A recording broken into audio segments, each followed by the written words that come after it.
찬양이 뭔가 슬프죠. 예, 인생길 험하고 마음 지치고 우리가 살아갈 용기 없어질 때 우리에게는 그래도 다시 회복할 수 있습니다. 예, 주님이 계시기 때문에.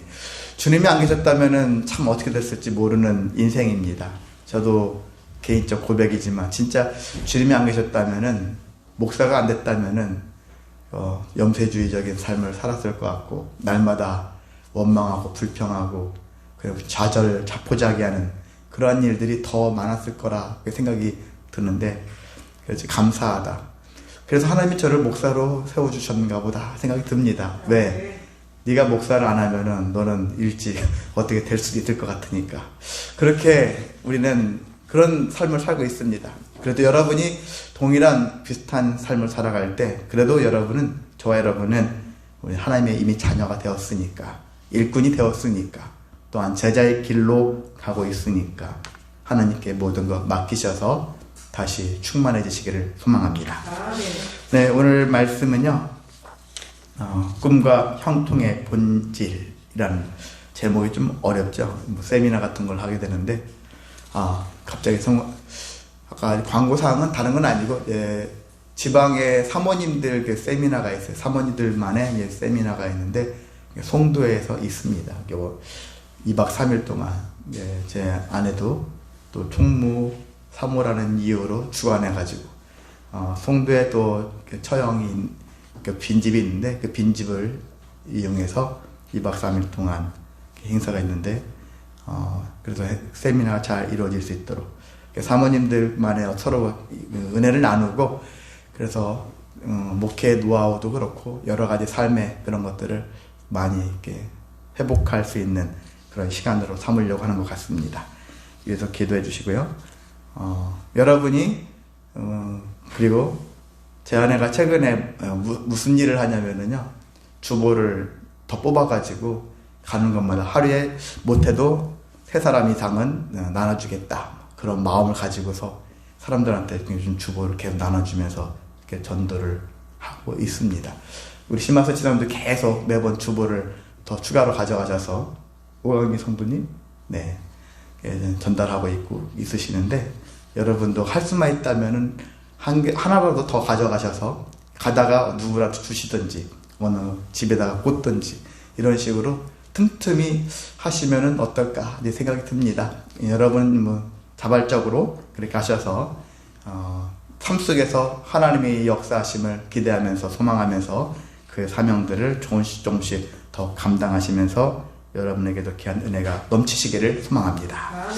네, 다시 꿈과 형통의 본질, 좀 어렵게 제목은 어렵지만 우리 함께 말씀 가운데 거하도록 하겠습니다. 예, 형통이란 단어는 여러분이 잘 아시죠? 국어사전적으로 모든 일이 뜻과 같이 잘 된다라는 의미를 가지고 있는 것이 형통이죠. 그래서 많은 사람들이 생각할 때 하는 일마다 형통하기를 바라죠. 어떤 사업이 이루어졌을 때 형통하기를 바라죠. 여기 근처에 이제 성은교회 이상근 목사님 아시죠? 예, 그 목사님 사모님이 엄청 바쁘세요.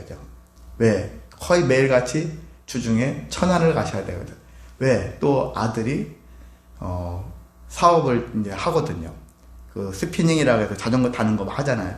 그런 헬스 트레이너인데, 계속 직원으로 있다가 이제 독립을 해서 사업장을 여는데, 물가가 워낙 비싸니까 그분들이 자기들이 이렇게 일일이 다 가셔서 다 도장도 하고 설치 같은 거 이런 것들을 하시는 거예요. 그러니까 너무 힘들다, 요즘 육체적으로 막 너무나도 피곤하다, 그런 얘기를 하시더라고요. 그래서 이렇게 아들의 사업을 바라보면서 돈도 많지 않은데, 넉넉하지 않은데 부족한 것들을 이렇게 저렇게 아들이 벌려놨는데 부모님이 뒤치다거리 하듯이 다 해야 되니까, 아들이 벌려는 걸 어떻게 하겠느냐, 부모가 뒤치다거리 해줘야지, 이제 그런 마음을 가지시면서 힘든 그런 일들을 하시더라고요. 그거 하면서 얼마나 자식의 형통을 바라실까 생각이 드는 거예요. 여러분도 마찬가지입니다. 저도 늘 생각할 때 저 자신의 형통도 생각이 들고 여러분도 형통하기를. 어제 지방에 이제 어떤 교회가 가정교회처럼 있다가 그 다음에 그 주말마다 어느 세미나시 같은 데를 빌려서 거기서 예배 드렸다가 하도 이제 다른 여러 가지 불협화음들이 일어나다 보니까 교회를 상가 건물을 샀어요. 우리 교회도 크기가 작은 곳인데 3억대 되는데 그걸 샀어요. 근데 그것도 빚도 많이 갖고 산 거죠. 그래서 거기 성전 이전 감사 예배를 다녀왔어요. 김포에 다녀왔는데 이제 그 얘기를 하는 것보다는 제가 감동되어지는 게 그 동기분되는 분이 이제 격려사 이렇게 하는데 그 얘기를 하더라고요.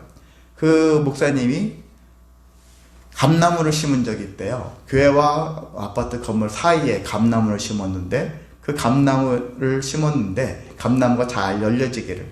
그런데 감나무가 오랫동안 시간이 지나도 잘 열려지지 않다라는 거예요.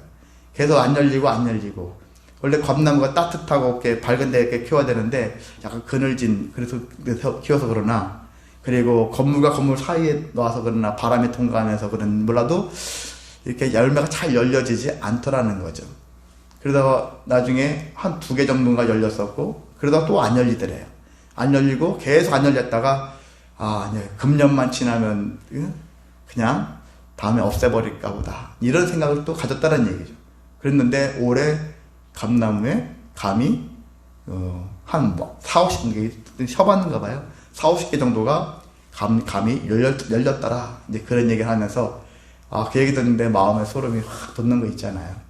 인내했더니 끝까지 오늘 내일 어떻게 하면 그냥 끝낼까 했는데 끝낸 그것을 한 번 더 기다렸더니 결국엔 감이 주렁주렁 엄청나게는 아닐지라도 그래도 또 소망의 빛을 졌다라는 그런 얘기를 하는데 마음에 막 전율이 싹 흐르더라고요. 하나님이 나에게도 우리 교회에게도 또한 우리 성도님들에게도 그래요. 늘 포기하고 싶고 여기가 끝인가 보 이런 마음을 품었을 때 여러분이 한 번도 더 참으시고 인내하시고 견디심으로 인해서 여러분에게 주렁주렁 열매가 맺혀지는 그 열매로 다시 풍성해질 수 있는 삶이 되시기를 소망합니다. 네, 그렇습니다. 사람들은 이렇게 형통을 기대하죠. 근데 하나님도 마찬가지로 형통함을 기대하고 있습니다. 하나님은 늘 형통합니다. 형통하는 건데 그 하나님의 꿈이라는 것, 우리가 하나님의 그 기대를 생각할 때는 하나님은 무엇에 대한 형통이냐면 우리들이 형통하기를 바라는 것을 형통으로 여기신다라는 것입니다. 그래서 하나님 자신만 놓고 보면은 아무 근심 걱정할 게 없어요. 근데 우리의 영혼들이 하나라도 땅에 떨어지지 않고 다 열매를 맺기를 바라시는 하나님의 그 마음을 생각한다면 하나님도 우리가 형통하기를 바라는 것이죠. 하나님 뜻에 맞는 것. 그래서 우리가 형통이 아까 사전적인 뜻이 모든 일이 뜻과 같이 잘 되어간다 했잖아요. 그 뜻이 중요하지 않습니까? 뜻을 꿈이라고도 볼 수 있는 거죠. 같이 치환할 수 있습니다. 뜻과 꿈. 그래서 사람들의 꿈, 하나님의 꿈, 아까 찬양도 하나님의 꿈이 가잖아요. 찬양 속에서도 마찬가지로 하나님의 꿈, 하나님의 뜻, 하나님의 생각, 하나님의 마음 다 일맥상통할 수 있는 그러한 단어라고 볼 수 있는데 그런 사람의 형통과 더불어서 하나님도 형통하기를 원하십니다. 근데 하나님은 당신의 형통을 생각하시는 게 아니라 우리의 인생들의 형통을 바라시는 그러한 형통의 마음을 갖고 계시다는 얘기죠. 그래서 하나님의 꿈은 큰 구원이에요. 우리 모든 영혼들이 다 구원받은 백성으로 살기를 바라시는 큰 틀에서 큰 구원의 계획을 갖고 계시고 우리 인생들에게 그걸 적용하면서 살고 지금까지 역사하고 계십니다. 이것이 하나님의 꿈과 하나님의 형통의 본질적인 연들이다. 그래서 우리는 하나님이 우리한테 뭘 원하실까? 또한 우리도 하나님을 향하여 나갈 때, 인생을 살아갈 때 우리의 꿈과 우리의 형통의 본질이 무엇인가를 생각하여서 거기에 맞추어서 인생을 살아가면은 조금 더 자유롭게 될 수 있다는 것입니다. 이 세상에서도 좋은 게 많아요. 널려 있는 게 많습니다. 왜냐하면 그것은 세상 사람들이 만들어낸 부산물처럼 보이기도 하지만 근본적으로 다 하나님의 것이거든요. 세상 사람들도 하나님의 것이에요. 세상에 있는 모든 물건들도 하나님의 것입니다. 그래서 세상 속에서 우리가 배척만 할 것이 아니라 그것을 우리 거로 잘 만들어갈 수 있는 은혜와 지혜도 필요한 것입니다. 그래서 이런 일들을 가지고 살아갈 때 이 모두가 하나님의 구원의 그런 큰 꿈에 동참할 수 있도록 신경을 써야 되고요. 그래서 우리가 하나님이 우리를 향한 꿈, 우리를 향한 또한 형통을 바라시는 것처럼 우리도 하나님의 꿈을 이루어드리기 위한 그런 삶을 살아야 하는 것. 그래서 그렇게 하려면 우리도 하나님의 꿈을 알아야 되겠죠. 그리고 하나님의 그런 형통을 같은 형통, 같은 꿈, 이것을 공유하면서 살아야 하는 것입니다. 부부간에 서로가 서로 친절한 부부들은 서로에 대한 것들 생각을 공유를 하잖아요. 그러니까 아내의 생각이 무엇인지, 남편의 생각이 무엇인지, 더 확대된다면 자녀들의 생각까지도 무엇인지, 행복한 가정, 사랑스러운 가정, 풍성한 가정은 서로의 생각을 공유를 잘하는 가정이거든요. 그랬을 때, 이 사람은 지금 어떤 마음을 품고 있는지, 그럼 내가 저 사람의 마음을, 저 사람의 생각을 어떻게 하면 내가 들어줄 수 있을까? 어떻게 해야지 저 사람을 더 잘 나가게 해줄 수 있을까? 서로 이런 마음들이 있어야 되지 않겠습니까? 한 가정에 있는 것처럼. 그래서 우리가 하나님의 꿈, 하나님의 형통을 같은 꿈, 같은 형통의 모습으로 함께 했었을 때 우리가 더 풍성한 은혜를 체험할 수가 있는 것입니다. 그래서 우리는요, 생각을 해야 돼요. 날마다 생각해야 됩니다. 어떻게 해야지 하나님의 꿈과 하나님의 형통을 나의 것이 될 수 있게끔 해야 될 것인가? 이것을 늘 고민을 해야 하는 것입니다. 근데 그 모든 하나님의 꿈, 하나님의 형통의 시작은 하나님과 함께 했었을 때 가능하다라는 사실입니다. 어떻게 보면 지극히 간단한 거잖아요. 단순한 것입니다. 이것은 함께 했었을 때부터 그때부터 공유를 할 수 있는 거잖아요. 저런 장례 사모가 부부가 되었으니까, 부부로 함께 하니까 생각을 공유하지. 남남이면 공유를 하겠습니까? 전혀 생각을 말 필요도 없잖아요. 그런 것처럼 여러분이 그래서 함께하는 삶을 시작해야 하는 것입니다. 날마다 동행하자. 일주일에 한 번만 하나님 만나는 삶이 아니라 삶 속에서 매번 날마다 만나자. 여러분이 그 누군가를 엄청 사랑할지라도 하나님보다 더 사랑하면 안 되는 것이죠. 여기서 하나님과 날마다 동행해라. 내 아내보다, 내 자녀보다, 내 애인보다도 더 하나님과 동행하는 삶이 있어야 한다는 것이거든요.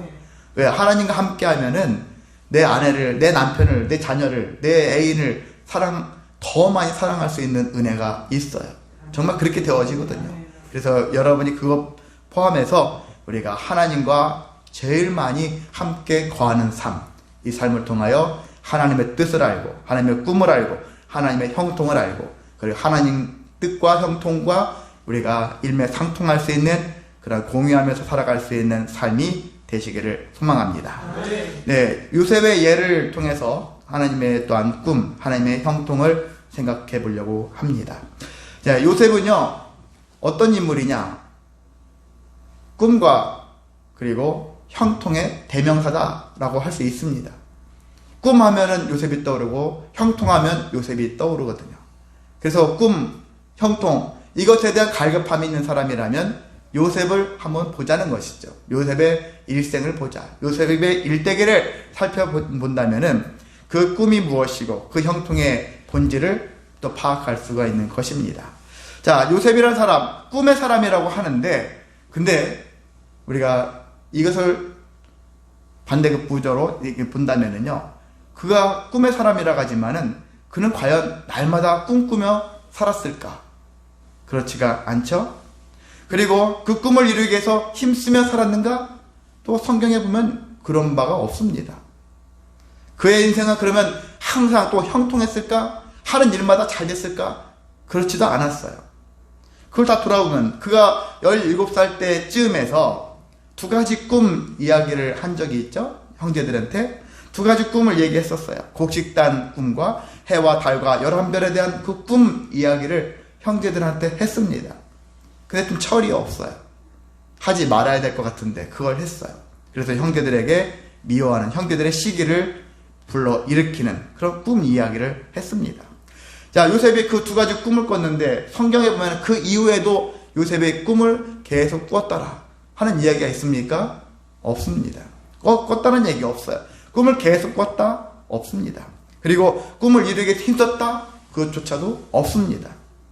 게다가 그 요셉의 인생 과정을 본다면은 그럼 중간이 형통했느냐? 그렇지도 않다라는 거예요. 근데 이걸 보면 어떻게 해서 요셉을 꿈의 사람 그리고 형통의 사람이냐라고 할 수 있겠느냐 이거죠. 근데 이 모든 결과를 본다면은 그래서 요셉은 꿈의 사람이고 형통의 사람이었다. 결론적으로 얘기하면 그렇게 할 수가 있는 것입니다. 왜 그런 결론이 나오냐면은 요셉을 보면은 요셉이 형통한 사람, 그래 꿈의 사람이라고 불리는 근거는 딱 한 가지예요. 하나님이 요셉과 함께 하시고자 했었을 때 거기에 요셉이 반응을 보여서 요셉이 하나님과 함께하고자 힘썼다라는 것이죠. 하나님과 함께하는 삶을 살아냈다는 얘기죠. 전에는 몰랐어요. 아버지 밑에서 채색 옷을 입고 거기서 희낙낙하며 살았을 때 자기 남은 형제들은 나가서 열심히 그냥 일반 옷 입고서 노동자로서 일했을 때 혼자 아버지의 편애를 입고서 살았잖아요. 그때 이 철없는 이 요셉이 나중에 종으로 팔려가면서 인생에 반전이 오잖아요. 고난이 오지 않습니까? 나한테 왜 이런 일이 왔지? 원망, 불평할 수 있는 그런 상황 속에서 요셉이 의지할 수 있는 것은 하나님밖에 없었다는 얘기죠. 나한테 찾아오신 하나님, 나와 함께 하시고자 하는 그 하나님을 요셉이 알게 되었고 그래서 자기도 하나님에 대한 믿음을 갖게 되었다는 것이거든요. 그래서 그런 과정 속에서 요셉을 우리는 근거 딱 하나, 하나님이 나와 함께 하고자 하실 때 반응을 보여서 하나님과 함께 하였더니 그가 꿈의 사람이 되었고 형통한 사람이 되었다라는 사실을 성경에서 우리에게 제시하고 있습니다. 저와 여러분도 그렇게 되어주시기를 소망합니다. 그러한 삶이 우리에게 있어야 하는 것입니다. 형통의 시작은 다른 데 있지 않습니다. 하나님과 함께 썼을 때 또한 우리의 꿈과 형통이 출발할 수 있다는 것을 기억하시고 또한 이것을 통해서 우리는 형통의 시작이 이것을 통해서 하나님의 능력을 힘입어서 살아갈 수 있음을 우리 고백할 수가 있는 것입니다. 그것을 5가지 왜 하나님과 함께함으로 인해서 그것이 형통의 시작이냐, 그것이 형통의 시작이 되어진 이유와 그리고 그것을 통해서 어떤 능력을 힘입어 살게 되어지는 것에 대해서 4가지로 함께 말씀을 분석하면서 나누도록 하겠습니다. 첫 번째는요, 모든 죄와 상황과 환경을 초월하는 인생을 살 수가 있다는 것입니다. 초월하는 인생이거든요. 자, 세상 사람들이 바라는 것은 무엇이죠? 사람들이 원하는 것은 무엇입니까? 직장에서 사람들을 뽑을 이유는 누구를 뽑습니까? 탁월한 자를 뽑잖아요. 탁월한 자를 뽑으려고 자꾸 여러 가지 시험을 거쳐가지고 탁월한 자를 선택하려고 합니다. 그 탁월한 자를 찾지만은 근데 하나님은 어떤 자를 찾냐면 초월하는 자를 찾으려고 하는 거예요. 그것도 믿음으로 초월을 하려고 하는 자, 초월하는 자. 여러분의 신앙생활은 어떤 신앙생활이냐면 신앙생활의 본질은 초월에 있어요. 여러분의 주어진 이 삶의 현장 속에서 나한테 좋은 것도 오지만 좀 부정적인 것도 많이 오지 않습니까? 그 부정적인 것들에 대해서 내가 그것을 초월하지 않으면 우리는 그것에 걸려서 일찍 무너질 수밖에 없는 인생이거든요. 그걸 넘어서야 되는 것이죠. 그래서 월담하는 것처럼. 그래서 신앙이들은 담을 잘 넘어가야 돼야죠. 6월절도 그거잖아요. 6월절도 뭡니까? 6월절 10번째 재앙 넘어가는 거잖아요. 초월하는 것이죠. 넘어갈 수 있는, 나한테 올 수 있는 재앙이 넘어가는 인생, 초월하는 인생을 살아가야 하는 것이 성도의 삶의 모습입니다. 성경에서 요셉을 보면은요, 요셉이 분명히 형이 팔았고요. 미디안 상인들이 팔았는데 그 중간책이 있더라고요. 여러분이 1절에 보면은 그것을 우리가 놓칠 수 있는데 미디안 상인들이 팔아서 애굽에 팔려가서 보디발 장군의 종이 되었어 하는데 중간책이 있죠. 그리로 데려간 누구의 사람의 손에서? 이스마엘 사람의 손에서 요셉을 사니라. 이스마엘 사람 같은 어떤 형제 계열인데 여기에 브로커 역할을 한 거와 같은 그런 모습이 보여지죠. 어떤 사람들이 이렇게 껴요. 어떤 일에 안 좋은 일에 이 사람 저 사람 브로커들이 막 껴서 범죄 행각이 막 이루어지는 것들을 우리가 목격을 할 수 있는데, 그것도 가까운 친족인데, 배다른 형제라 할지라도 이런 모습들이 성경 속에서 기록되어 있습니다. 자, 그럼에도 이 요셉의 입장에서는 형들이 얼마나 원망스럽겠습니까? 나를 팔아치웠어. 은 20에 팔아치웠어. 얼마나 화가 납니까? 내가 다시 돌아갈 수만 있다면 가만두지 않겠어. 늘 원망과 불평을 하며 살만도 할 건데, 근데 성경에 보면은요, 요셉이 형들을 원망, 불평하는, 미워하는 그런 얘기들이 없어요.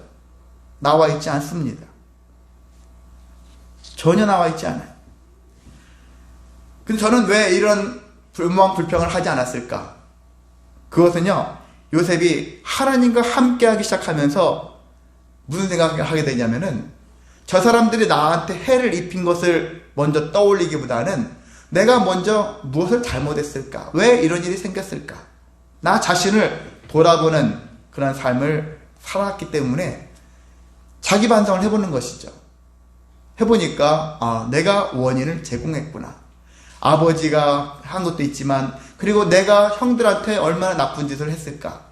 성경 17장에 보면은요, 저기 보면은 요셉이요 어떻게 하고 있냐면은, 형들이 잘못한 거 있을 때마다 아버지한테 고자질했다, 그런 말들이 있어요. 37장에 나와 있어요. 37장 2절에 보면은 제 아래쪽에 그가 그들의 잘못을 아버지에게 말하더라. 고자질장이에요. 고자질. 형이 잘못하는 일마다 그냥 쭈르르 가가지고 아버지 하면서 아버지한테 잘못을 고자질했어요. 그리고 얼마나 그 전부터 미운털에 박혔습니까? 그리고 꿈 이야기가 결정타죠. 꿈 이야기. 그 꿈 이야기를 보니까, 그럼 우리가 너희의 종이란 말이냐? 하면서 엄청 불쾌하죠.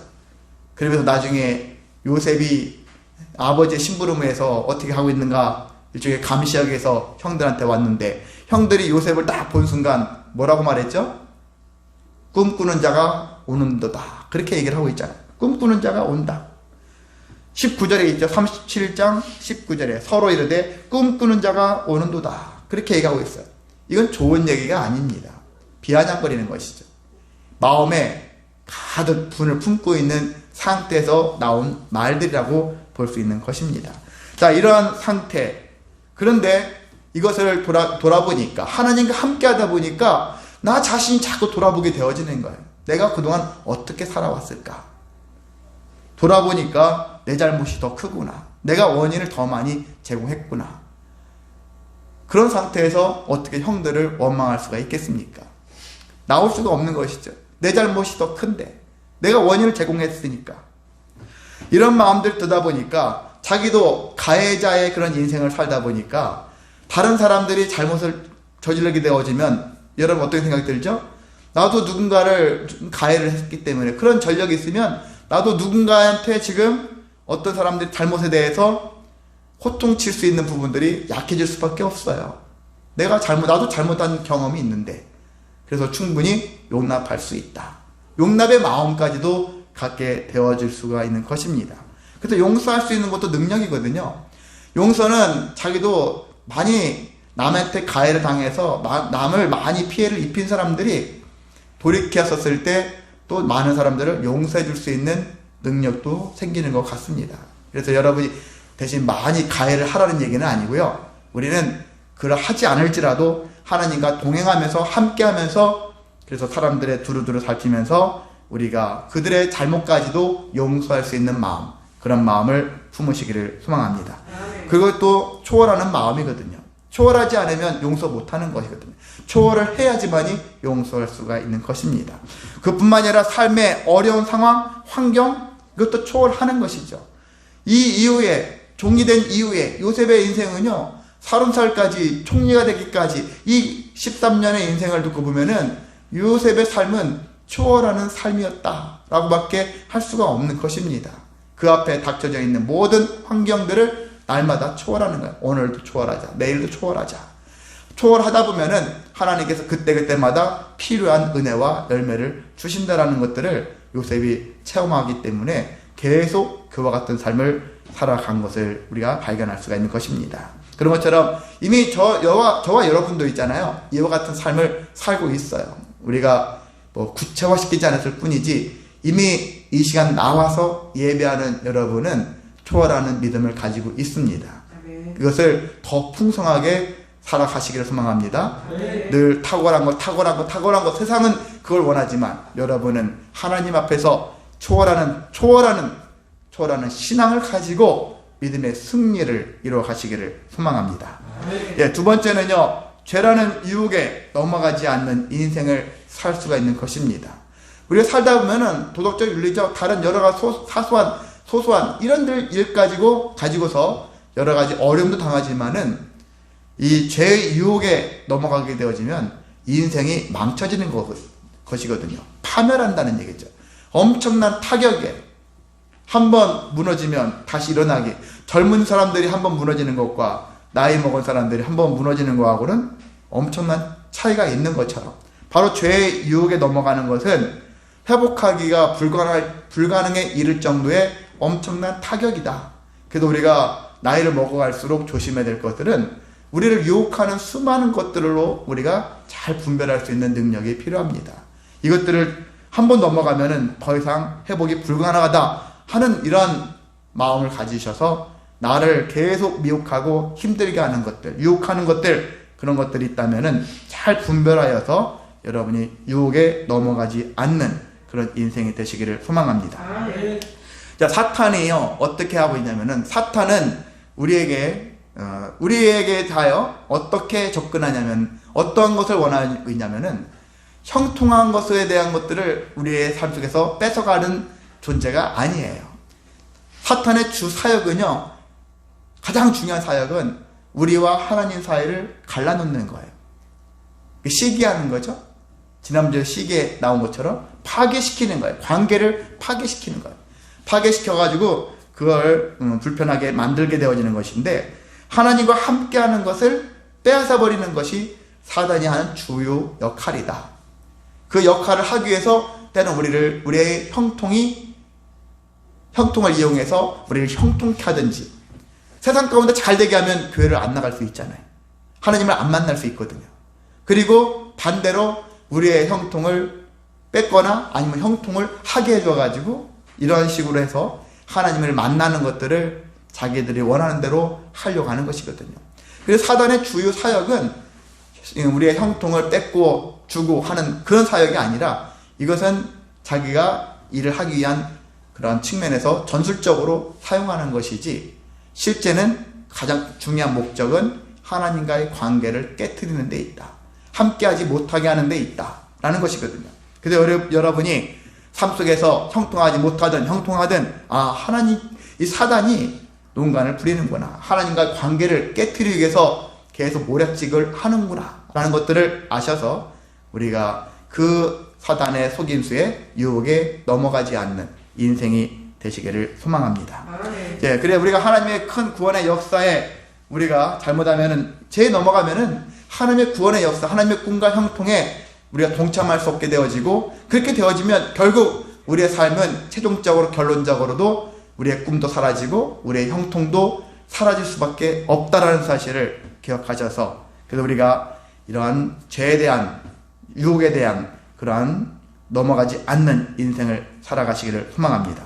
그리고요, 세상의 형통, 특히 악인의 형통을 부러워하지 마라. 악인이라 했을 때 범죄자들, 조직폭력배 같은 이러한 범죄자들만 얘기하는 것이 아니라, 좀 더 확대한다면 하나님을 믿지 않는 자들은 다 결과적으로 죄인이면서 악인이에요. 그 폭넓게 얘기한다면 악인이에요. 그래서 하나님을 믿지 않는 자들의 형통을 부러워하지 말아라. 우리는 그렇게 생각을 할 필요가 있습니다. 왜 그러냐면은, 우리가 그렇게 해야지만 하나님과 상관없는 형통은 부러움의 대상이 아니다라는 것. 그래서 저 사람이 잘 나가요, 부자예요, 아니면 권세가 있어요. 그런데 왠지 부럽지 않아. 그 이유를 봤더니 저 사람은 하나님을 안 믿는 사람이래. 하나님을 믿지 않는 사람이라면 그 사람을 부러워할 필요가 없는 것입니다. 부러워할 필요가 없는 거예요. 세상에서 잠시 잠깐 그냥 좋은 것을 낙을 누리는 것처럼 보일 뿐이에요.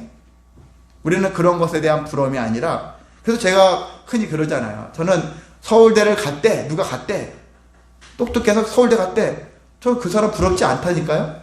근데 그 사람이 서울대도 갔는데 인격도 좋대. 성품도 좋고니와 그리고 신앙도 좋대. 저는 그러면 그 사람이 부러워요. 인격과 신앙까지도 훌륭해. 그렇다면 저는 그 사람이 부럽지만 실력만 출중해서 서울대 갔대. 인격과 신앙은 하나도 없대. 하나도 안 부럽습니다. 그 인생에 뭐가 부러워할 게 있습니까? 그런 것 같은 여러분이 질투를 한다면 이런 것을 질투하셔야 되겠죠. 그래서 여러분이 다른 것 말고 하나님과 함께하면서 얻어지는 형통을 보면서 아, 나도 저렇게 하나님과 더불어서 형통한 삶을 살아가야겠구나. 이러한 질투의 마음은 필요하겠으나 그렇지 않다면 전혀 부러워할 필요가 없다라는 사실을 기억하시기를 소망하고요. 우리가 이러한 것들을 이 죄의 유혹을 넘어가지 않기 위해서는 무엇보다도 날마다 죄라는 것을 인식하며 살아야 하는 것입니다. 죄를 인식해야 되는 것이죠. 무엇이 죄인지 옳고 그름에 대한 분별력이 있어야 되는 것이죠. 이런 부분이 없다면은 우리가 여기에 죄의 유혹에 날마다 빠질 수밖에 없습니다. 요셉이 보디발 장군의 아내가 장군이 없을 때마다 유혹을 하잖아요. 나랑 하룻밤 자자. 자꾸 유혹을 하지 않습니까? 그런데도 불구하고 요셉이 끝내 거부를 했어요. 근데 거부할 때 그 사람의 거부의 그 변은 뭐냐면은 하나님께 내가 죄를 범할 수 없다. 이 큰 죄를 범할 수 없다. 하나님께 대하여 죄를 범할 수 없다면서 끝내 거부를 했고 죄의 유혹을 이겨냈습니다. 그러한 죄의 인식이 있었기 때문에 가능한 것이죠. 그 아내의 유혹에 내가 넘어갔어 봐요. 그러면 이 사람의 요셉의 인생은 사실 그때만 즐거울 뿐이지 얼마 못 가서 죽을 수밖에 없는 존재예요. 그렇게 미래가 뻔히 보이는 것인데 근데 사람들은 불나방처럼 그건 나중 일이고 지금 즐기자. 지금 누리자. 이것이 더 앞서 있는 것이 우리의 모습이고 그러다 보니까 죄와 사망에 가까이 나아가는 것을 주저앉는 그런 사람들이 많습니다. 자, 대표적인 선악과 사건도 이와 유사한 사건이죠. 죄의 유혹에 넘어갔잖아요. 결국 넘어간 사건이거든요. 교만 사건이기도 하지만 결국 죄의 유혹에 넘어간 사건이었고 그래서 사탄이 미혹한 것은 하나님 없어도 너 잘할 수 있다? 그거예요. 너 능력이 출중해. 하나님 필요 없어. 너희들끼리 자유롭게 살아. 이것을 원했던 건데 결국 하나님을 버리고 자기들끼리 잘 살고자 하는 그런 마음들을 이들이 알기 시작한 거죠. 그래서 인류가 그런 마음들을 품고 살려고 하는 것이죠. 교회 뭐 들어가니? 말씀 뭐 들어? 하나님 믿기는 한 거야? 하면서 하나님을 부정하면서 멀리 하나님과 함께하지 않는 인생을 마치 승자의 인생이냐? 그렇게 살아가고 있는 것이 현재 사람들의 모습입니다. 근데 저와 여러분은 죽기까지 이 땅에서 생명이 있기까지 우리는 하나님과 함께할 수밖에 없는 존재라는 사실을 늘 기억하시기를 소망합니다. 그래야지만이 우리가 믿음의 승리를 이루어 갈 수 있고요. 하나님의 꿈과 하나님의 형통의 삶을 경험할 수가 있습니다. 자, 세 번째는요. 다른 사람을 유익하게 하는 인생을 살 수 있다는 것입니다. 우리는 나만 잘 되면 되지. 이런 생각, 가면 갈수록 이런 생각들이 많더라고요. 그런데 나만 잘 되는 것이 아니라 나의 형통이, 나의 꿈이 내 주변 사람들에게 그리고 나와 알지 못하는 사람들에게까지도 선한 영향력이 끼쳐질 수 있는 삶을 생각하면서 그 일을 감당해야 하는 것입니다. 자, 보디발은요 하나님을 알지 못했던 사람이에요. 그런데 요셉을 통해서 하나님을 알게 되어지는 거예요. 하나님이라는 존재를 알게 되어집니다. 그리고 요셉이 집에 오고 가족 총무를 세운 뒤로부터 그 집안에 형통함이 넘치는 거예요. 모든 일이 다. 그래서 5절에 보면은 여호와의 복이 그의 집과 밭에 있는 모든 소유에 미친지라. 요셉이라는 한 사람으로 인해서 형통한 사람, 하나님과 함께하는 사람을 통해서 그를 통해서 주변 사람들에게까지 영향이 미쳐진다는 사실입니다. 그래서 저도 그렇고요. 여러분도 그렇고 가정뿐만이 아니라 직장 또 다른 어떤 여러분의 동료들, 친구들을 그 사람들을 만날 때마다 나를 통해서 그 사람들에게 보이지 않는 그 선한 영향력들이 넘쳐야 하는 것입니다. 나만 가면 여기 집단이 다 쫄딱 망해. 그게 아니라 나만 가면 회복되어질 수 있는 은혜, 그것들을 여러분이 간구하시기를 소망합니다. 기도하실 때마다 하나님, 저를 통해서 우리 가정이 살아나고, 저를 통해서 직장이 부흥되어지고, 저를 통해서 교회가 더욱더 충만해질 수 있는 곳이 되기를 원합니다. 이러한 간절함이 있기를 소망합니다. 그러잖아요. 저 사람의 덕을 보고 싶습니다. 그게 아니라 내가 그런 사람이 되어지기를 원합니다. 이러한 것이 우리에게 있어야 하는 것입니다. 그랬을 때 요셉을 통해서 역사하신 하나님, 요셉으로 인해서, 그래서 보디발 장군도 하나님의 함께 하심으로 인해서 이러한 충만함이, 형통이 일어나는구나 라는 것들을 알았기 때문에 요셉을 가정 총무로까지 일종의 승진을 시켰고요. 모든 것을 위탁하는 그런 것. 그 맡기는 거 쉽지 않잖아요.